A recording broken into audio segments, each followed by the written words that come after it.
child doesn't have a mother or a father.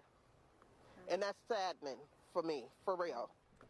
The mother of a woman who was shot to death at an East Bay car dealership is searching for answers tonight as her family tries to come to terms with the loss of a daughter and mother who leaves behind a young son. Good evening, everyone. I'm Alex Savage. And I'm Heather Holmes. The family of Alona Gallon says that they are frustrated and asking for answers from police as they try to make sense of her killing that happened last week. KTVU's Bailey O'Carroll joining us now live. And Bailey, you spoke with the family today. What did they tell you?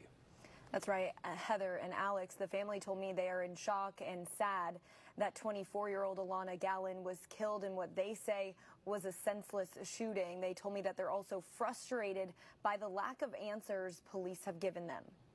I would want to die before my kids. I don't want to see none of my kids. I don't want any parent to have to ever go through this. None whatsoever. Yuvonda Gallon is the mother of 24-year-old Alona Gallon, who was shot and killed by the father of her 7-year-old son, King. According to police, the gunman entered the Toyota dealership on Thursday before noon and shot Gallon. When police arrived, they shot and killed the suspect. But Gallon says right now there's more questions than answers. Everything was, I don't know. I don't know. We don't have all the information. Gallon said her daughter loved life, but said her priority was her son. Her 7-year-old child doesn't have a mother or a father. And that's saddening for me. I told him that his mom and his father was gone. He just laid his head back and said, no, they not. And after that, he's been crying. We all broke out crying. He's been seeing him cry, everyone cry. Gallon says her daughter was not in a relationship with her alleged killer at the time of the shooting, but instead that the two were co-parenting King together. Gallon says now both parents are gone, all because of a senseless act. It's going to be hard for me, hard for my family, of course, because she was very much loved by everyone. Everyone loved my daughter.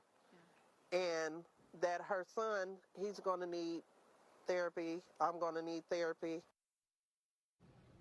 The family has started a GoFundMe account to help with the therapy costs for King and help with the eventual cost of his college education. It happened back in September when officers shot and killed a gunman minutes after they say shot and killed the mother of his child. Our crime reporter Henry Lee joining us now live in our newsroom with a look at these videos. Henry. Greg and Christina, this was a chaotic scene. Reports of an active shooter, customers and workers running for cover. And when it was over, a young woman was shot and killed by a suspect, who in turn was shot dead by Berkeley police. Hands up! Hands up! Hands up! Shots fired. Body camera and surveillance video show the moment 5 Berkeley police officers shot and killed 24-year-old Lamar Walker at a Toyota dealership in Albany. The shooting happened at Toyota of Berkeley on Eastshore Highway on September 21st. Callers reported an active shooter, and officers converged on the business, evacuating customers and workers. All right, just walk back up that way. Get out of line of sight of the building. Officers moved to the second floor of the service center and encountered Mr. Walker. He pointed a firearm in the officer's direction, and an officer-involved shooting occurred. Police say this clip from body cam video, played in slow motion, shows the suspect pointing a gun at the officers. That gun was recovered at the scene. The shooting happened not long after police say Walker shot and killed the mother of their 7-year-old son, Alona Gallon, who worked at the dealership. Police say Walker attempted suicide after killing Gallon. She was 24 years old, the victim of domestic violence at the workplace. Miss Gallon's death was a senseless act of violence that left a young boy without his mother, a child she was co-parenting with Mr. Walker. The shooting remains under investigation by Berkeley and Albany Police and the Alameda County Sheriff's Office. The Alameda County DA's office will determine whether this deadly shooting of the suspect was legally justified.